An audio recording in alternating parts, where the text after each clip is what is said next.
Have you ever noticed that peace and chaos behave like two very different friends who somehow share the same personality trait? They're both addictive.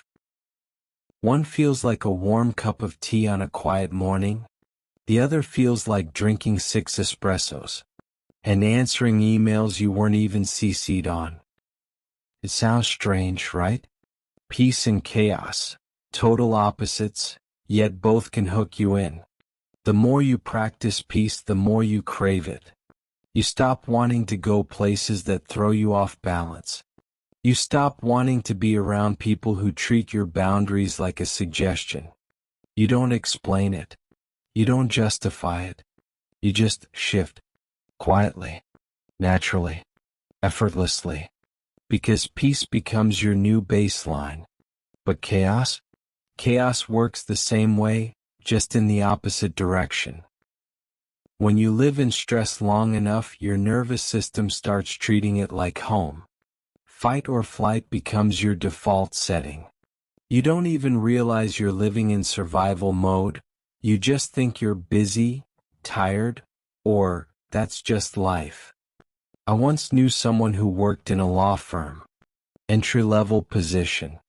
No major responsibilities. No life or death decisions. But from 9 o'clock in the morning, she was in a full-blown state of panic. Over things she wasn't in charge of. Over people she didn't even work with.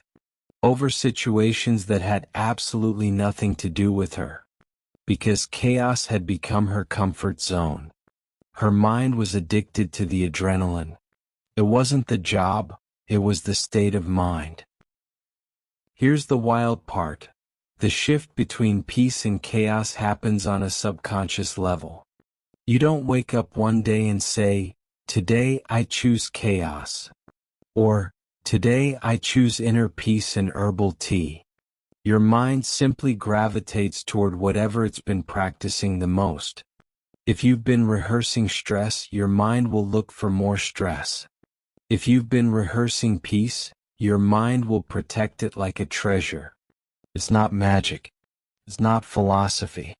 It's neurobiology. Wearing a spiritual outfit.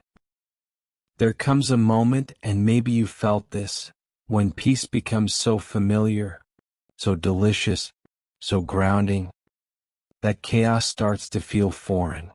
You walk into a room full of drama and your whole body goes, "Nope, not today." You hear someone raise their voice and your soul quietly packs its bags. You sense manipulation or disrespect, and suddenly you're craving a walk in the forest instead.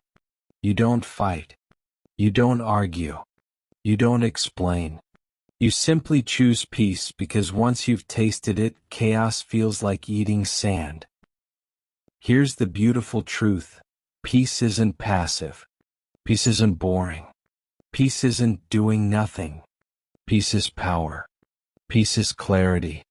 Peace is the ability to walk away from anything that disturbs your inner world, without guilt, without apology, without a dramatic exit speech. And chaos? Chaos is just a habit. A loud one. A persistent one. But still, just a habit. And habits can be changed. So ask yourself, gently, honestly, which addiction are you feeding today? The one that drains you, or the one that restores you? Because peace isn't a luxury. It's not a vacation. It's not something you earn after surviving chaos. Peace is a practice. And the more you practice it, the more your life begins to reflect it. If you've been living in chaos, don't worry, you're not broken. You're just overdue for a different kind of addiction. A peaceful one. If this message resonated with you, share your experience in the comments. Take a moment, breathe, and tell us about the time you realized you were choosing peace. Or the moment you caught yourself living in chaos without even noticing it had become a habit. Your story, yes, yours, might be the reminder someone else needs tonight. You never know who you'll inspire just by being honest about your journey. This space isn't just a channel, it's a community. A place where you can exhale. A place where we learn from each other, support each other, and grow side by side. Every comment, every reflection, every insight becomes part of something bigger. A collective movement toward a calmer, clearer, more intentional way of living. So as you're listening to this, maybe on your way home from work, maybe unwinding after a long day, let your shoulders drop a little. Let your breath deepen. Let your mind soften. You made it through another day. You showed up. And now you get to return to yourself. Stay connected to this space. Stay open to the small shifts happening inside you. Because peace doesn't arrive all at once. It grows in tiny, quiet moments. Moments where you choose not to react. Moments where you walk away from what drains you. Moments where you remember who you are beneath the noise. Keep choosing peace. Not in grand gestures, not in dramatic declarations, but in those subtle, powerful moments where your whole life begins to shift. Moments where you feel yourself coming back into balance. Moments where you realize, this is what I've been craving. This is what I deserve. And if you're listening right now, feeling tired, overwhelmed, or stretched thin, let this be your reminder. You're allowed to rest. You're allowed to reset. You're allowed to choose a life that feels good on the inside, not just one that looks good on the outside. So take a breath, take your time, and take this peace with you into the rest of your day.